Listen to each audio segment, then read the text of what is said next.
Bonjour et bienvenue dans Europe Hebdo au Parlement européen, ici à Bruxelles. Et cette semaine, nous irons en Espagne, à Marinadella, cette petite ville andalouse défie les politiques d'austérité de Madrid. Son maire a collectivisé les moyens de production. Mais l'actualité de cette semaine, c'est bien sûr le prix Nobel de la paix accordé à l'Union européenne. C'est une bonne nouvelle pour l'Europe, mais ne s'agit-il pas d'une erreur? C'est la question posée par Nora Hamadi. The Norwegian Nobel Committee has decided that the Nobel Peace Prize for 2012 is to be awarded to the European Union. L'Europe, prix Nobel de la paix? Qui l'eût cru? Personne, à vrai dire. Parce qu'aujourd'hui, l'Europe, pour ses peuples, c'est plutôt le prix Nobel de l'austérité. Dans les capitales européennes, les manifestations se suivent et se ressemblent. Plan d'austérité contre plan de rigueur, triple A contre Pigs, Pays du Nord contre État du Club Med, Cigales contre fourmis. Paix, vous dites? The European Union is something very precious, that we should cherish it for the good of Europeans and indeed for the good of all the world. We have still a mission of propagating peace, democracy, human rights in the rest of the world. Mais tout le monde est content, c'est le principal. À l'heure où l'Union s'englue dans la crise et peine à s'extraire de son inertie politique, cette distinction fleure bon la boutade, non? N'aurait-il pas mieux valu couronner les pères fondateurs? Alors ce prix Nobel, une erreur? Alors nous sommes sur ce plateau avec Sylvie Goulard, bonjour. Bonjour. Vous êtes députée européenne, vous êtes française, vous appartenez au groupe des démocrates et des libéraux ici au Parlement européen. Ce prix Nobel de la paix, est-ce que c'est une erreur? Non, je comprends qu'on soit surpris par le choix en ce moment, mais je pense que c'est aussi une invitation à réfléchir dans le temps et dans l'espace. Dans le temps, parce que je pense que les jurys du Nobel ont voulu honorer toute la construction communautaire, ces 60 années de paix, la période la plus longue qu'on ait jamais connue sur ce continent. Donc je crois qu'il faut surtout éviter de prendre les hommages pour nous. C'est plutôt des hommages pour ceux qui ont commencé à un moment où c'était difficile et où d'ailleurs, s'ils avaient suivi les sondages à l'époque, probablement on n'aurait pas fait la réconciliation franco-allemande et la paix. Et puis c'est aussi un hommage dans l'espace. Ça vient d'un pays qui est extérieur à l'Union européenne. Je crois que quand on regarde l'état du monde, même les tensions qui existent en Asie en ce moment pour des conflits territoriaux, je pense que les Européens peuvent réfléchir un petit peu à ce que l'Europe leur a apporté. Après, ce n'est pas une raison pour nier qu'il y a des problèmes graves.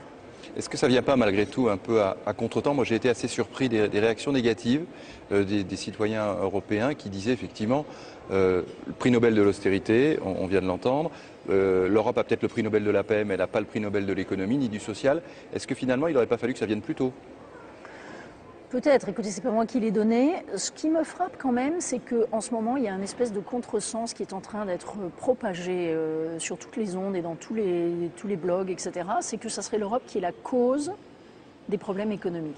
Elle a sa part de responsabilité, mais il faut bien rappeler aux téléspectateurs que les politiques économiques étaient du ressort des États membres et que justement, on n'a pas fait les politiques économiques de la zone euro ensemble.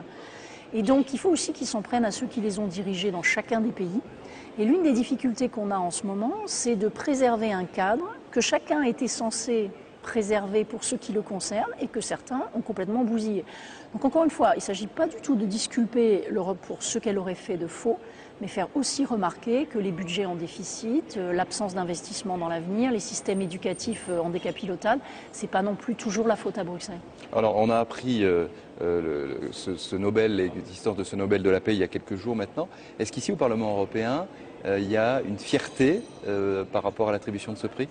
Vous savez, moi je trouve que c'est toujours important de savoir se réjouir, y compris dans les moments de difficulté. Encore une fois, je dis bien, il ne s'agit pas de faire taratata et d'ignorer les difficultés des personnes en Europe et de beaucoup de gens qui affrontent des conditions de vie difficiles.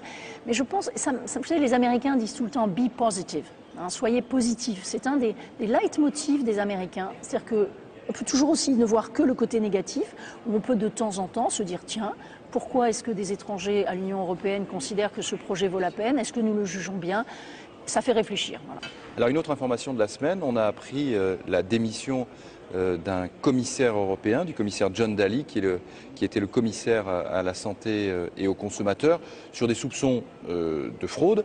Est-ce que, en tout cas de trafic d'influence, est-ce que la corruption est quelque chose qui est, selon vous, présent au niveau européen ? Bon, d'abord, je trouve que lorsqu'il y a un problème, que quelqu'un démissionne, c'est le signe que le système fonctionne plutôt bien. Encore une fois, je n'ai pas personnellement des éléments sur ce qu'a fait ou n'a pas fait M. Dalli. Je trouve qu'il faut toujours être très prudent avant d'accuser. Il y a un service qui s'appelle l'Office de lutte antifraude qui semble avoir fait un rapport effectivement qui aboutit à des conclusions qui appellent des mesures et je les approuve si elles sont exactes. Il y a de la corruption, mais si vous regardez par exemple ce qui se passe en ce moment dans un pays comme l'Italie, si vous vous souvenez de ce qui s'est passé au Royaume-Uni, au Parlement, etc., je pense que les êtres humains sont toujours soumis à des tentations et que ce qui est important, c'est que les systèmes politiques arrêtent les dérives sans avoir l'illusion de penser qu'il n'y en aura pas. Il y en a au niveau européen sans doute. J'ai l'impression quand même qu'on accable parfois l'Europe sans regarder ce qui se passe ailleurs au niveau local ou au niveau national. Vous diriez que c'est un peu la même chose, là il faut plutôt aller voir ce qui se passe dans les États que ce qui se passe au niveau de Bruxelles? Non, il faut assumer les responsabilités pour ce qu'il y a pu y avoir de négatif et il ne faut jamais le cacher, mais il ne faut pas non plus isoler ces questions-là de ce qui se passe dans certains États membres où vous avez des problèmes extrêmement graves dans les rentrées fiscales, dans l'usage de l'argent public par des collectivités locales, ou voire des cas de corruption avérés dans des parlements. Encore une fois, je crois que ce sont des phénomènes qu'il faut combattre, parce que la corruption, c'est un cancer pour la société. Ça veut dire que l'argent public est mal utilisé, que les décisions sont mal prises. Mais encore une fois, pour l'instant, c'est un commissaire sur 27 et il faut qu'on attende de voir les résultats de l'enquête. Alors Sylvie Goulard, il y a quelques jours ici, même au Parlement européen, vous avez fait, j'ai envie de dire, beaucoup parler de vous. On va regarder une petite intervention que vous avez faite publiquement et ensuite on est de nouveau ensemble. Regardez. Vorrei dire a Mario Draghi. Non al Presidente, a Mario Draghi. Je m'adresse à Mario Draghi, pas le président, mais l'homme de bon sens. Comment voyez-vous les 7 prochaines années? En tant que président d'une institution qui pousse tout le monde en Europe à se moderniser, à mettre en œuvre des réformes structurelles pour pousser plus de femmes au travail, et qui reste une institution du passé qui n'emploie que des hommes. Non, il n'y a pas de discrimination à la BCE, mais bien sûr, toutes les institutions peuvent s'améliorer. Bon, alors pour que le téléspectateur comprenne bien, en fait, vous parliez de la parité ou de l'absence de parité homme-femme à la Banque Centrale Européenne. Il y a 23 personnes qui dirigent cette banque et ce sont 23 hommes. Est-ce que vous avez été satisfaite par la réponse du président de la BCE ? Non, je n'ai pas été satisfaite par sa réponse puisqu'il a dit qu'il n'y a pas de discrimination. Moi, je trouve quand même que quand on a des règles de droit qui disent qu'a priori les hommes et les femmes sont égaux et qu'à la fin on se retrouve avec 23 sur 23, c'est qu'il y a quand même un problème quelque part. Cela dit, je ne voulais pas accabler Mario Draghi. Ce sont les ministres des Finances qui sont en train de prendre une décision, à mon sens, non seulement grave, mais un peu bête. Pour être franchement, pour dire les choses comme elles sont, qui est de désigner un 6e homme au sein du directoire, parce que les 23, c'est 6 membres du directoire, plus les 17 gouverneurs des banques centrales nationales. Les 17 gouverneurs des banques centrales nationales, on peut se demander pourquoi il n'y a pas une femme, mais ça relève des États. Mais dans l'organe qui est vraiment supranational européen, on pourrait quand même au moins faire un effort. Et quand vous parlez de parité, moi j'ai envie de dire, on ne nous fait même pas la charité, parce que même pas 1 sur 6, c'est lamentable. Est-ce que vous pensez que c'est un combat qui est perdu d'avance, puisqu'ici, par exemple, le président du Parlement européen, Martin Schulz, a laissé entendre que c'était fait et que ce sera ce luxembourgeois qui va être nommé au directoire et c'est un homme? Écoutez, d'abord, moi, j'avais rien contre ce monsieur, mais je crois que c'est une bataille qui valait la peine d'être menée. D'abord, j'espère qu'on va la gagner. A priori, on a accepté de faire l'audition la semaine prochaine parce que jusqu'à nouvel ordre, les groupes politiques se sont mis d'accord pour rendre un vote négatif. Donc, le Conseil devra voter choisir ce monsieur contre l'avis du Parlement. Et puis moi, je crois que vis-à-vis des électeurs qui nous ont envoyés ici, vis-à-vis des femmes, mais aussi de nombreux hommes qui me contactent ou qui nous soutiennent dans ce combat, c'est un combat juste et ça montre, écoutez, que le président du Parlement, le président du Conseil européen, tous les ministres de l'économie ne voient pas le problème. Moi, j'ai le sentiment que la modernité est avec nous et que c'est eux qui sont aveugles et ringards, mais c'est à eux de décider. Alors, j'aimerais comprendre, le Parlement va voter contre alors que le président du Parlement dit que ça va être accepté. Mais le président du Parlement a son interprétation de ce que nous avons fait en commission économique et monétaire.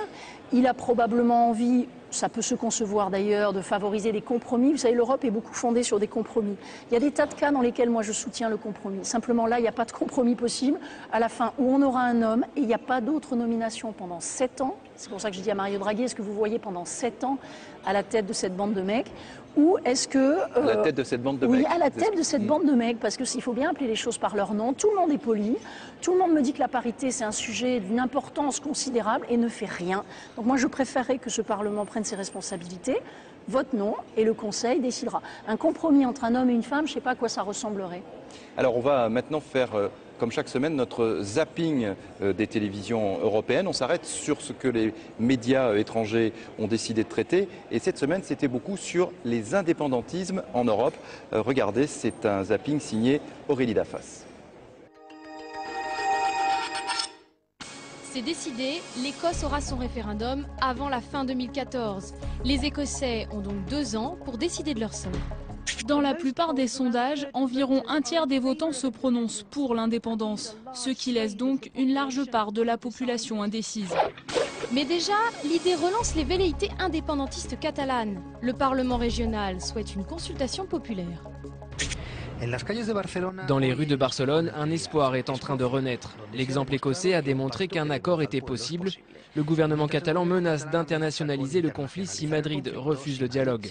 La population catalane continue d'être divisée en deux. La majorité des Catalans est pour l'indépendance et veut que le sujet soit soumis au vote. En Belgique, ce sont les Flamands qui envoient un signal fort. Le leader indépendantiste Bart de Wever triomphe à Anvers.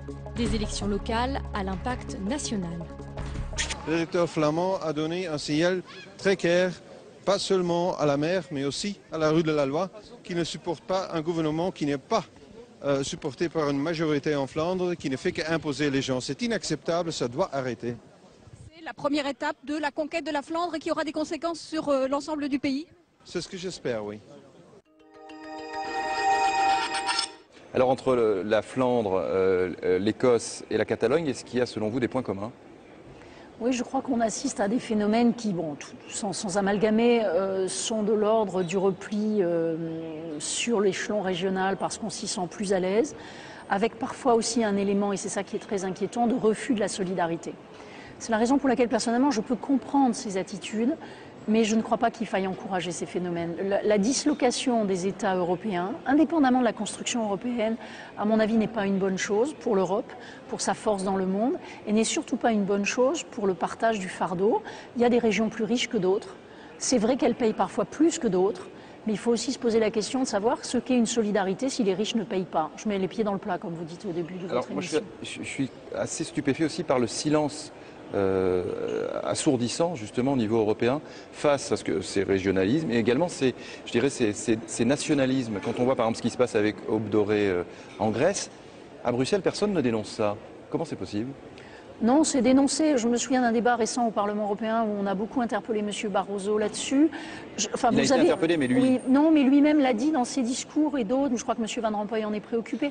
La vraie question, c'est que ce sont des mouvements profonds, qu'un certain nombre de partis politiques modérés, qui autrefois ne jouaient pas avec ces idées-là, jouent avec le feu, que nous avons des phénomènes de repli, que nous avons des discours identitaires, nous en avons eu en France récemment, à des moments où nos sociétés sont de plus en plus mêlées et où la compétition mondiale est de plus en plus redoutable. Moi, je crois qu'il faut inviter les gens à faire la part des instincts et de la raison. C'est pas dans notre intérêt. On parlait du Nobel de la paix au début de cette interview. Est-ce que malgré tout, vous ne pensez pas que la parole européenne devrait être plus forte là-dessus? Oui. Résolument, oui. Il faut combattre le nationalisme. Le nationalisme, François Mitterrand disait, le nationalisme, c'est la guerre. On croit toujours que le premier stade est innocent. On croit toujours qu'on peut flatter les identités, monter les gens contre les autres. Et après, il y a une deuxième étape qu'on ne soupçonnait même pas quand on s'est lancé dans la première, qui est celle de la dégradation et peut-être même du conflit. Donc je suis entièrement d'accord avec vous. Nous n'avons pas à avoir honte de ce qui a été fait ici. Ça a permis... Peut-être d'ailleurs que certains de ceux qui critiquent aujourd'hui seraient morts s'il y avait eu des conflits et ils n'ont même pas la décence de dire merci Schuman, merci Monnet. Merci en tout cas Sylvie Goulard d'avoir accepté notre invitation. On va continuer bien sûr à parler de l'Europe avec Katia Gilder et son invité. Nous allons partir en Espagne, nous allons parler de la crise espagnole et nous allons aller dans une petite ville d'Andalousie dans laquelle le maire a développé un modèle économique et social unique. Là-bas, il n'y a pas de chômage. Regardez, c'est un reportage signé Sandra Cerquera.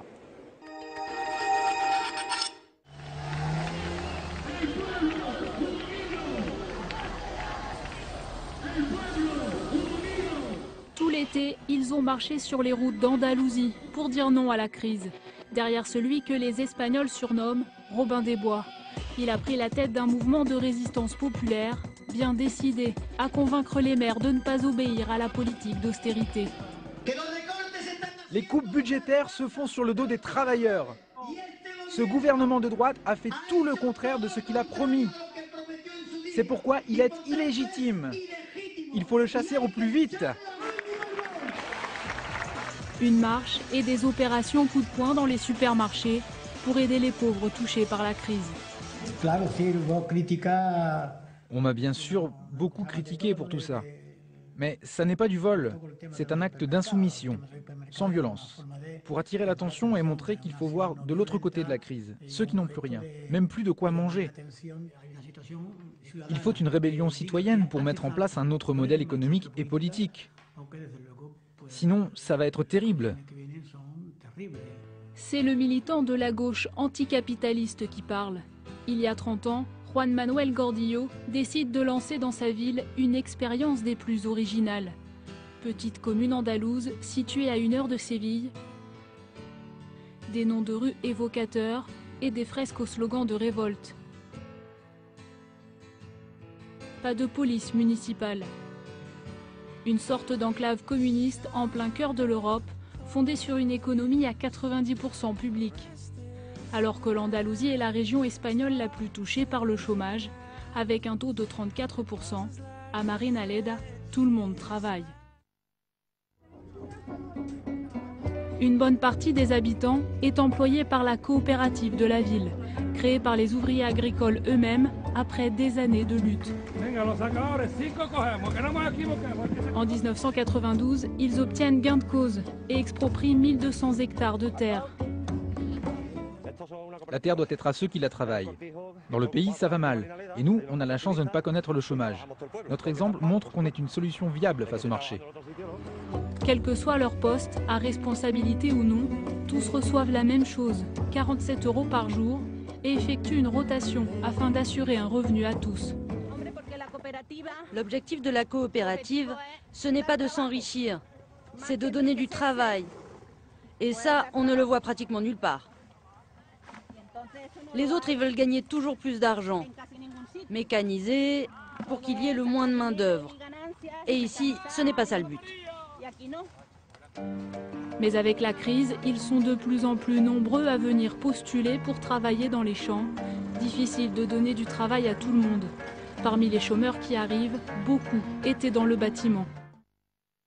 Au moment où l'Espagne est en proie au boom de l'immobilier, Marinaleda décide d'aller à contre-courant en favorisant l'autoconstruction. Il est possible d'y louer une maison de 90 mètres carrés pour 15 € par mois. Il faut absolument que chacun aide à la construction de son logement et à celui de ses voisins. Là, on est 18 dans la rue. On s'entraide et si on ne peut pas le faire, on fait appel à quelqu'un d'autre de la famille.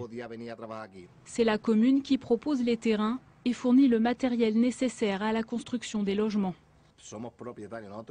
On est subventionné, puis on rembourse en payant un peu chaque mois. On ne sera propriétaire que dans 60 ou 70 ans.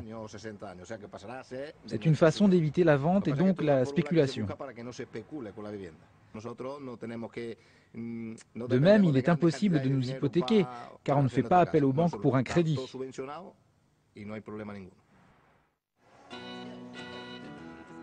L'usine de la coopérative où les récoltes sont mises en conserve appartient aussi à ceux qui y travaillent. Les moyens sont collectivisés et les prises de décision aussi. Les habitants participent à des assemblées publiques et décident ensemble de ce à quoi est destiné le budget de la ville. De cette façon, on est sûr que les décisions sont bonnes pour tout le monde. Ça n'a pas l'air comme ça, mais on doit lutter parfois durement pour imposer ce système municipal. Beaucoup de politiques pourraient suivre notre exemple, mais ça ne les intéresse pas que tout le monde puisse vivre dignement. Menaces, procès, à droite comme à gauche, on critique un système qui, sans les aides publiques de la communauté autonome d'Andalousie, ne serait pas viable. D'autres dénoncent le populisme d'un homme, réélu régulièrement depuis 30 ans, qui chaque samedi est en direct pendant 1 heure sur la télé locale de la ville, située juste à côté de la mairie. Voilà pour ce reportage réalisé par Sandra Cerquera à Marinaleda. Et pour en parler, nous accueillons Monsieur Miguel Ángel Martínez. Bonjour. Bonjour. Merci d'être avec nous. Vous êtes député européen, espagnol, socialiste et démocrate. On vient de voir ensemble à quoi pouvait ressembler un îlot rouge, si je puis dire, au cœur de l'Europe. Est-ce que pour vous, c'est totalement utopique ou au contraire, est-ce que ça peut être une solution à la crise? Non seulement ce n'est pas utopique, mais il n'y a rien de nouveau là-dedans. Vous savez, il y a 70 ans en Espagne, des îlots comme ça, il y en a eu. Le communisme libertaire et le passé, la tradition anarchiste qui a fait qu'en Espagne, il y a eu dans ce qu'on a appelé l'anarcho-syndicalisme et autres, c'est des expériences qui ont eu lieu un peu partout. C'est des expériences qui étaient peut-être plus imaginables dans le contexte agricole, fondamentalement agricole, du début du XXe siècle en Espagne. Je pense qu'à l'heure actuelle,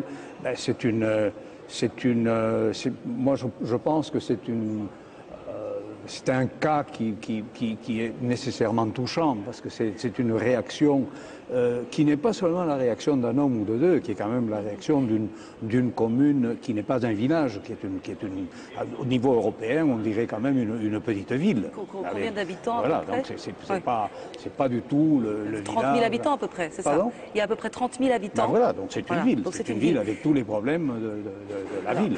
Donc je pense que c'est une initiative touchante, je veux dire à la limite, mais c'est une initiative qui se situe absolument en dehors de tout contexte qui pourrait d'ailleurs amener à une très grande frustration à un moment ou l'autre. Est-ce qu'on peut imaginer d'appliquer ce genre d'expérience à une échelle plus large? Non, mais écoutez, on peut tout imaginer, madame. L'imagination, parfois, elle fait défaut et on peut tout imaginer.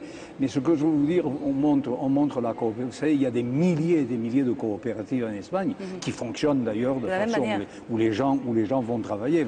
Dans ma province n'est pas très loin de l'Andalousie. Je viens de la Mancha, qui est avec des structures sociologiques assez similaires, avec un chômage. Ça fait partie de la culture de l'histoire espagnole? Oui, de toute façon, dans ma région, il y a des centaines de coopératives où les gens sont en train de travailler, les gens trouvent du travail, où l'on trouve du travail pendant des périodes et pendant des périodes relativement limitées.